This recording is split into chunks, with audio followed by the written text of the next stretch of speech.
Whether you're practicing or playing on stage, a click track can help you be consistent when you perform. Remembering how fast to play a song can be challenging. OnSong features a built-in metronome that remembers the tempo for each song in your repertoire. In this video tutorial, we'll show you how to set the tempo and time signature for your songs and how to turn the metronome on and off. We'll also cover metronome settings that let you customize the metronome to meet your needs. The metronome can be toggled on and off in the live bar. The live bar is a series of buttons at the bottom right of your screen. To start the metronome for a song, tap the metronome button. If you don't have a tempo set for the song, you'll have to set one first. OnSong opens this menu for you. We're going to set a tempo quick, and then we'll cover how to do that a little bit more later. Now when we tap on the metronome, it immediately starts. We can tap again to stop. To change the tempo, just tap and hold on this live bar button. The metronome starts and the tempo menu appears. Please note that the metronome starts when you tap and hold because otherwise the metronome would have to be delayed to determine if you have tapped or tapped and held the button. Now that we have this menu open, we can tap and slide our finger to the left and right to get close to the tempo we need. We can then tap on the top or right of the menu to increase the tempo by 1 beat per minute. Likewise, we can tap on the left or bottom of the menu to decrease the tempo by 1 beat per minute. If you don't know the tempo, tap in the middle of the menu in time with the song.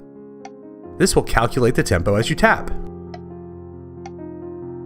If you're using MIDI equipment that sends tempo via a MIDI clock, you can also enable this switch here at the bottom. OnSong will then listen to the MIDI clock to set the tempo.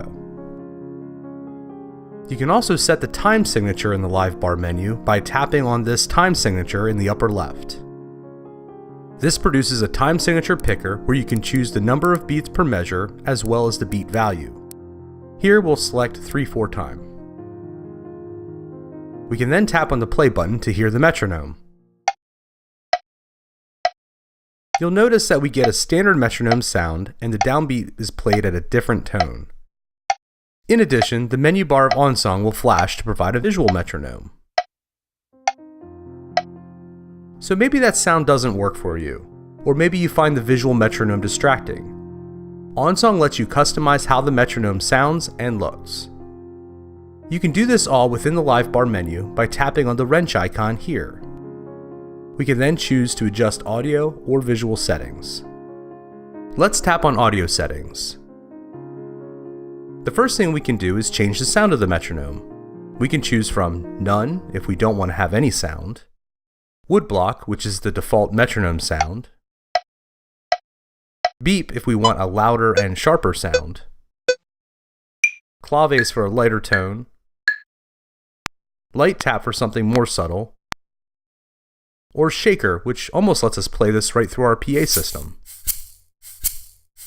And then we have 4 drum set sounds like bass drum with snare for a downbeat, bass drum with crash cymbals for the downbeat, hi-hat with a snare for downbeat, and hi-hat open and close, which keeps the beat on just the hi-hat. Now OnSong does not change the sound the moment we choose it in the settings screen. We need to first make a selection and then tap done. The screen disappears and our sound starts playing on the next beat. This applies to any changes we make in the metronome settings screen. One great use of the metronome is to play a click in your in-ear monitor while playing a backing track in a different channel. To do that, tap on the wrench icon and then choose audio settings. In the pan section, we can pan the metronome to the left or right. You may want to do this if you plan on playing a click track through one channel that goes to your in-ear monitors while you play a backing track through another channel. However, if you're using the headphone jack on your device, you'll notice that the click track will bleed into the other channel. This is because of limitations in the 3.5mm headphone jack. To get completely isolated sound, you'll need to use an iOS-compatible sound interface like this one from Focusrite. You can also adjust the volume of the metronome using the volume slider here. You can also change how the metronome behaves. For instance, you can choose if the downbeat is played here, or if only the downbeat should be played. The Stop Metronome option lets the metronome play for a certain number of measures before it stops. This is handy if you want the metronome to play as you get the song started, but then stop after a few measures so it's not distracting. Once we have things the way we want, tap on the Done button. We can then tap on the Play button to listen to our metronome.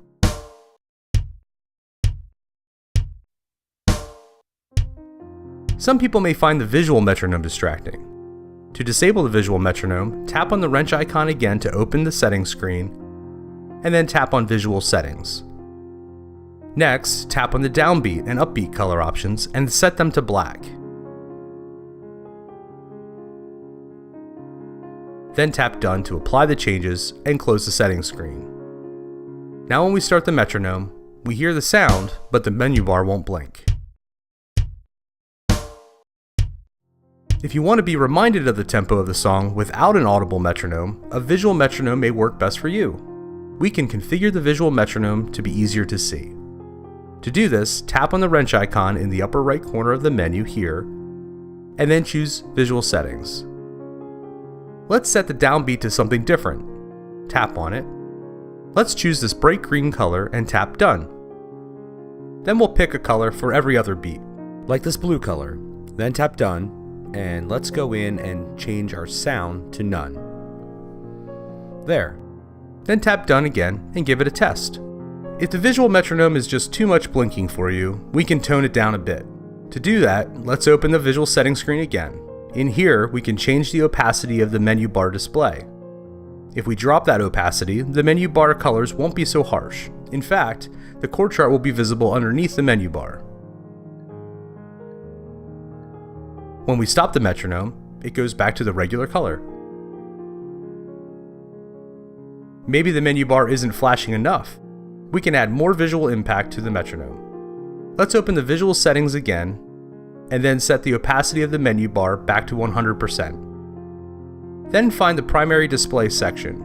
Here we can set the thickness from none to something like medium. Then tap Done. Now when we start the metronome, we'll see a border around the screen. We could change the opacity and thickness of this too to suit our needs. When you set the tempo of a song, it's remembered for that song. We can also change the tempo and time signature using the Playback menu. To open that menu, tap on the headphones icon in the menu bar. Next, locate the metronome section. Here we can tap and drag on the slider to set the beats per minute. You can also tap on the left or right to change the tempo by 1 beat per minute. If you want, you can tap on the beat per minute number here and type in a tempo instead. Lastly, you can tap on this button on the right side to tap the tempo from this menu. Underneath the metronome, you can choose from common time signatures with these buttons. You can use this play button next to the metronome slider to toggle the metronome on and off. This is just another way to set the tempo and time signature for your song. OnSong can even have different tempo settings for the same song when it's placed in different sets and books. To do this, open the editor for a set or book and locate this Seperate Styles switch. Toggle that on and save. So now when we're viewing that song in a set or book, any changes we make to the tempo or time signature will be specific to that set or book. Setting the tempo and time signature in the OnSong interface is a quick way to make changes. But you can also set the tempo and time signature of the song using the OnSong or Chord Pro file format.